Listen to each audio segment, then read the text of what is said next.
नमस्कार, DNP India में आपका स्वागत। मैं हूं आपके साथ राहुल चौधरी। इस समय हम मीरापुर विधानसभा के गांव तुलहेड़ी में मौजूद हैं। देखिए, मैं यहां से होकर के गुजर रहा था, जहां से निकल के जा रहा था, तो कुछ लोग मुझे यहां पर बैठे हुए दिखाई दिए। तो मैंने सोचा कि क्यों ना रुक करके इनसे बात की जाए और यह जानने की कोशिश की जाए कि इस बार का मीरापुर उपचुनाव का चुनावी माहौल कैसा रहने वाला है। देखिए, तमाम तरह की बातें की जा रही हैं, अपनी अपनी ताल ठोकी जा रही है, चाहे उसमें सपा हो, बसपा हो, असपा हो, एआईएमआईएम हो या फिर बीजेपी आरएलडी का गठबंधन हो। जब बीजेपी आरएलडी गठबंधन की हम बात कर रहे हैं तो देखिए, जब यहां से मिथिलेश पाल को उम्मीदवार बनाया गया तो काफी कुछ बातें सामने निकल करके आई। किसी ने कहा कि बाहरी उम्मीदवार, तो किसी ने कहा कि जाट समाज में नाराजगी। तो हम भी कुछ गांव में गए तो लोगों ने हमसे भी कहा कि देखिए, जो कुछ भी हो रहा है वो ठीक नहीं हो रहा है और चौधरी साहब जो है वो बीजेपी के दबाव में काम कर रहे हैं। लेकिन मैंने देखा कि पिछले 1-2 दिन से माहौल अब चेंज होता हुआ मुझे दिख रहा है और यहां के लोगों का क्या सोचना है, मैं अब इन्हीं की जबानी सुनूंगा कि इस चुनाव में क्या होने वाला है और कौन से मुद्दे यहां पर हावी रहने वाले हैं। क्योंकि देखिए, चुनाव भी उसी दौरान है जब गंगा स्नान है, तो क्या गंगा स्नान का जो मुद्दा है वो हावी रहेगा और क्या कुछ तैयारी यहां की जनता कर रही है, इस बार किसके नाम पर मुहर लगने वाली है। तो अब इन्हीं से बातचीत करते हैं और जानते हैं कि इस बार का माहौल कैसा है। ताऊ जी, आपका नाम क्या? नरेश पाल। क्या आपको लगता है क्या होने वाला इस बार? इसमें तो भाई क्या कह गए, नान को तो जाएंगे ही भाई, जाएंगे। हाँ, जाने वाले और भाई जो रहने वाले वे वोट करेंगे भाई। तो कहाँ मन बनाया आपने, किसको वोट देंगे इस बार? लोकदल के आदमी भाई। लोकदल के आदमी। हाँ, ये देखिए, पीछे चरण सिंह जी की फोटो भी लगी हुई है और कहना है कि बहुत पुरानी ये फोटो है जो यहाँ पर लगी हुई है और ये पक्के लोकदलवादी हैं। आप ये बताइए, क्या कुछ ये जो बातें चल रही थी कि जाट समाज में नाराजगी है, अब ये जो डैमेज जो हुआ था वो कंट्रोल होता हुआ नजर आ रहा है? भाई क्या कह गए, कुछ तो जाट क्या कह रहे, उसके उससे बीजेपी में चला गया था ना जो जी। तो क्या कहा उससे तो उसमें क्यों गया, कुछ तो नाराज हो गए जी। और कुछ भाई अच्छा बता रहे को भाई सही चला गया भाई, कितना क्या करता जी। हाँ, बस ये हुई है। तो मतलब वही विचारधारा की लड़ाई है, हर किसी का अपना अलग अलग मानना है, किसी का कुछ कहना है, किसी का कुछ कहना है। आप बताइए जी, आपका नाम क्या है, आपका क्या कहना है? नाम बालिंदर है जी। क्या कुछ आपको लगता है इस बार चुनाव में यहाँ पर कौन बाजी मारने वाला है? देखिए, जो विपक्षी पार्टियों की बात करें तो उन्होंने सभी ने यहाँ पर मुस्लिम प्रत्याशियों पर दांव खेला है और इसलिए क्योंकि लगभग 1.25 लाख यहाँ पर मुस्लिम समाज के जो है मतदाता हैं। तो ये जो हिंदू समाज है और खासकर जो हिंदू में जो जाट बिरादरी है, क्या लगता है क्या करेगी इस बार? इस बार जी हम तो थारे चैनल से एक बात पूछानी चाहे कि नहीं, मेरा मन मुटाव होया था उसकी वजह से सीट की। कुछ हमारे जाट को कह रहे थे, हमारे जो राठी हैं मन फोड़े वाले, कुछ की इच्छा थी होती भाई। अब क्या है, ज्यादातर जो भुक्कारेडी की साइड है, हमारे बीच के जो भी जाट है भाई, हमारे अब क्या जाट आवे भाई, ये 2.5 साल की योजना ये तो मिली जा जाटों को, अब तो बना ही नहीं कोई जाट। पर लोकदल ऐसा है जी, इतना मजबूत है, तो मैं बताऊं, जैन चौधरी को वोट सारी बिरादरी 36 मियाँ भी वोट देंगे, तो मैं बताऊं, और कहेंगे भी हमारे यहाँ जो लोकदल से जुड़ रहे हैं लड़के से ऊंचा वोट देंगे मियाँ भी। तो यानी कोई अब थोड़ा बहुत मलाल था, नाराजगी है नहीं? नान की बताओ मैं तुम्हें, नान का मैटर यो है जी, बहुत आदमी पहले लिकट जाते उसमें 12 में 13 का लक्ष्य, उसके में 13, अब क्या है 13 में वोट पड़ेगी। लेकिन लोग ये सोच रहे वोट घेर के ज्यादातर और अपना फिर वोट घेर के अपना 10 बजे या 9 बजे निकल लेंगे। ये प्रोग्राम बना जाटों का जी, और कुछ गाड़ी भी लगाई जा रही मनसा लाने को, मतलब जो वहां पर चले जाएंगे पहले तो उनके लिए गाड़ियां लगाई गई हैं। ये पूरी इच्छा वो करके जी, पूरी तैयारी, कोई दिक्कत नहीं जी, बिल्कुल नहीं जी। माहौल ऐसा है जी, बिल्कुल हमारे अंक का, हमारे एरिया का। अब बीजेपी से जुड़ के तो यो भाई गठबंधन पहले बना था एक बार, जब हमारे संजय सिंह बने थे 2009 में गठबंधन हुआ था, तो तब देखिए ये 5 सीटें जीती थी राष्ट्रीय लोकदल बीजेपी के साथ मिलकर के। उसके बाद में 10 लगभग ये 15 साल की राजनीति ऐसे ही चलती रही और कुछ हासिल हुआ नहीं।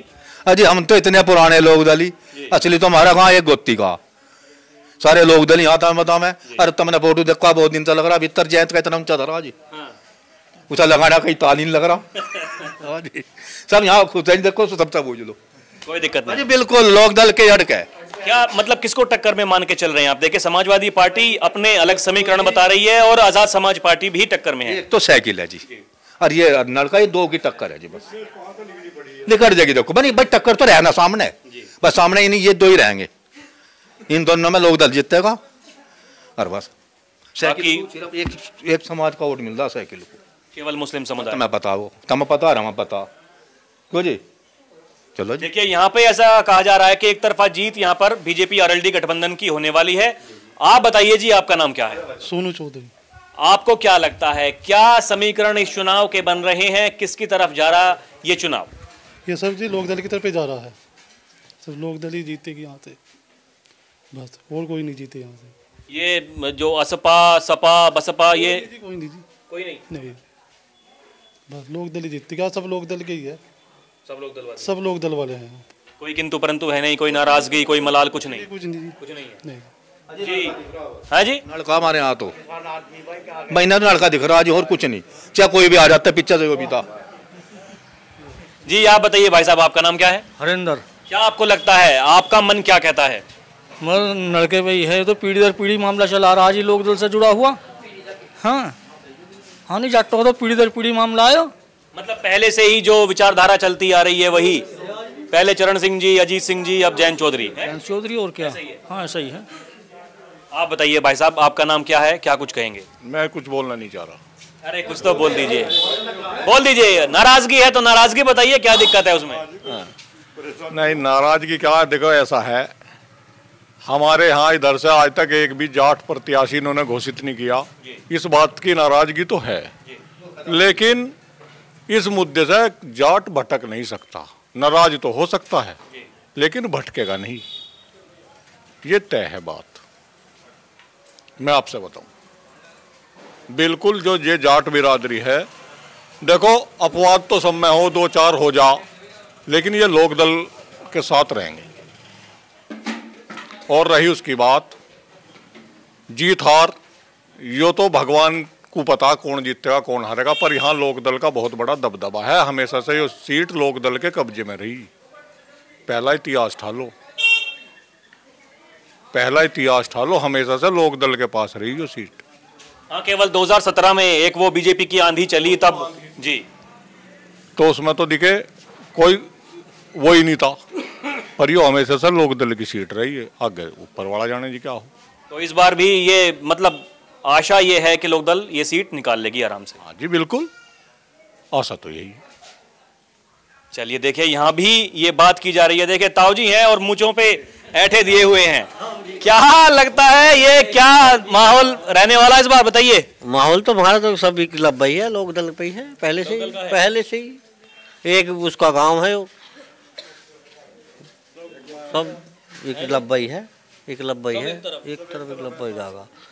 ये तो सीट ही हमेशा उसकी रही, ये तो इन्होंने बताई है। हाँ पहले से ही वो एक बार उसकी सीट लोकदल की है, कोई दिक्कत नहीं है, लेकिन बातें ये चली कि जब यहाँ पर बीजेपी की जो उम्मीदवार बनाई गई मिथिलेश पाल, तो उसके बाद में खासकर जो जाट समाज है उसमें नाराजगी है, रोष है, और इस बार मतलब वो उस उत्साह के साथ में चुनाव में पार्टिसिपेट नहीं करेंगे, कुछ लोग वोट डालने के लिए नहीं जाएंगे। तो वह चलती रहा, कोई कुछ कह रहा कोई कुछ कह, पर फिर भी सब समझौता हो गया, एक ही तरफा है।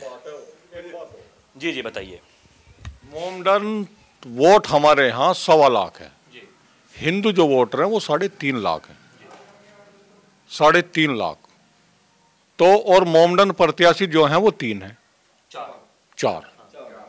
और अब उससे आप आइडिया लगा लो मिथिलेश पाल किस पोजीशन पर खड़ी है, किस पोजीशन पर खड़ी है, बस इस ये बड़ी बात कह रहे हैं। देखिए इन्होंने जो बात कही है वो ये कि मुस्लिम जो मतदाता हैं लगभग 1.25 लाख हैं, और जो बाकी के जितने भी वोटर्स हैं लगभग 3-3.25 लाख यहाँ पर वोट बैंक है पूरी की पूरी विधानसभा सीट का, वो हिंदू समाज के लोग हैं।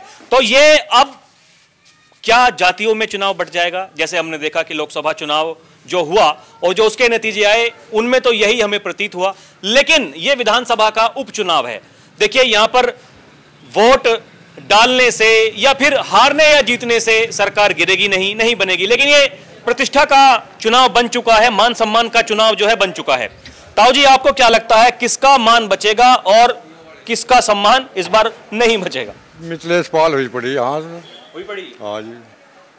क्यों लगता है आपको ऐसा? क्या उनके पीछे किस तरीके के समीकरण है, क्या आपको लगता है? अपनी चौधरी की वजह से। केवल जयंत चौधरी? हाँ जी, लोकदल की वजह से। लोकदल के आदमी हैं यहाँ सब, सारा गाँव लोकदल का है। पहले भी और जी हाँ जी, पहली बार भी जब मिथिलेश पाल जीती थी लोकदल से जीती थी। जब उपचुनाव में पहले चंदन चौहान जो विधायक बने लोकदल से बने, सांसद बने लोकदल से बने, संजय चौहान बने लोकदल से बने। जो लोकदल का गढ़ है, ये राष्ट्रीय लोकदल का गढ़ है। और जितने भी नेता यहां से बने हैं, वो विधायक हों, सांसद हों, तो वहां पर राष्ट्रीय लोकदल की बहुत बड़ी भूमिका है। आप बताइए ताऊ जी, क्या आपको लगता है इस बार चुनाव में यहाँ पर कैसा माहौल रहने वाला? ठीक है, माहौल तो बढ़िया। किसके पक्ष में है? इसके जयंत चौधरी के। जयंत चौधरी का। हाँ। मतलब केवल एक ही मुद्दा है यहाँ पर, जयंत चौधरी? एक है, सुरक्षा है ज्यादातर। भाजपा में सुरक्षा है, योगी में। यानी कि योगी और जयंत की जो जोड़ी है वो यहाँ पर कमाल करती हुई दिख रही है। में आदमी कहीं भी जा सके रात बिरात को, थोड़ी सुरक्षा, आदमी को सुरक्षा चाहिए जी। और बाकी किसानी के जो मुद्दे हैं उन पर काम हो रहा है, क्या आपको लगता है? काम हो रहा बढ़िया, कोई दिक्कत नहीं? कोई दिक्कत नहीं। और ये जो देखिए विपक्ष तमाम ये आरोप लगाता है कि ये कुछ करते हैं नहीं है, ना किसी का सम्मान करते हैं। और अखिलेश यादव जी, उनका तो ये कहना है कि हमारे पास देखिए पीडीए का फॉर्मूला है और वो उसमें काम करते हुए भी नजर आए लोकसभा के चुनाव में। उनका अब भी यही कहना है कि पीडीए एनडीए को हराएगा। नहीं, अब नहीं हराएगा। नहीं हराएगा? अब तो बस ये है, इनको एक ही काट नहीं आने की अब जजन पे। ओनली एक ही काट। तो देखा आपने, बड़ा दावा। जी ताऊ जी। हाँ जी, कुछ कह रहे थे आप? नहीं, मैं तो ये कह रहा बस। देखिए एक और बात निकल के सामने आई। जी, एक और बात बताइए। इस गवर्नमेंट में, बीजेपी में एक बात है, जैसा हम किसान है, हमारी गन्ने की खेती, गन्ने का सीजन आधा चला जा, गन्ने का कोई भाव तय नहीं करती। अभी भी देखिए वो शुरू होने वाला है और यही शुरू हो चुका। और जबकि सुप्रीम कोर्ट के आदेश है 14 दिन बाद पेमेंट कर दिया जा गन्ने का। अब ये बताओ, 14 दिन बाद गन्ने का भाव तय नहीं, 14 दिन बाद पेमेंट कैसे हो? बताओ कैसे हो, किस रेट का हो, हमें यही नहीं पता। अभी वही तो दिक्कत है। देखिए यही तो वो कह रहे हैं कि फायदा क्या हो रहा है। अभी पर्ची जो हम डाल के गन्ना लेके आ रहे, उस पर जो अमाउंट है वो 000 है, क्योंकि अभी मिल वालों को ही नहीं पता, किसान को तो पता जब होगा। तो ये बहुत सारी इस गवर्नमेंट में किसान के प्रति ये खामियां हैं, इन्हें छुपाने से कुछ नहीं होने वाला। ये बताओ, जनता तक बात जा, मीडिया के द्वारा जागी, अधिकारियों तक बात जा, इस पर सुनवाई हो। कम से कम हमारी 1 साल की मेहनत है, हमें हमारे भाव का तो पता हो। हम अपने आप तो तय नहीं कर सकते, ये अधिकार हमें तो है नहीं। हमारी गवर्नमेंट को अधिकार है, वो करती नहीं। तो कम से कम इस पे भी थोड़ा ध्यान करा जा।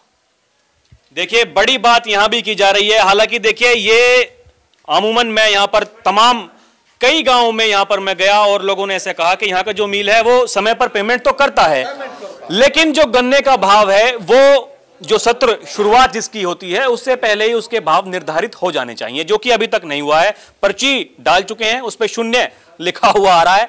अब कितने दिन लगेंगे वहां पर ये भाव तय होने में? और अब तो देखिए उपचुनाव की घोषणा हो चुकी है, तो क्या कुछ ये जो बड़े मुद्दे हैं, क्या जो गन्ने का जो भाव है वो कब तक निर्धारित होगा, ये अपने आप में एक बड़ा मुद्दा है। और रही बात इस उपचुनाव की, तो इस उपचुनाव में तो यहां पर यह नजर आता है कि जो बीजेपी आरएलडी का गठबंधन है वो फिलहाल मजबूती से लड़ता हुआ नजर आ रहा है। और रही बात जो नाराजगी मलाल की, वो क्योंकि अब दिन बीत चुके हैं और लगभग जो नाराजगी है वो खत्म होती हुई दिखाई दे रही है और किसी को मलाल भी नहीं रह गया है।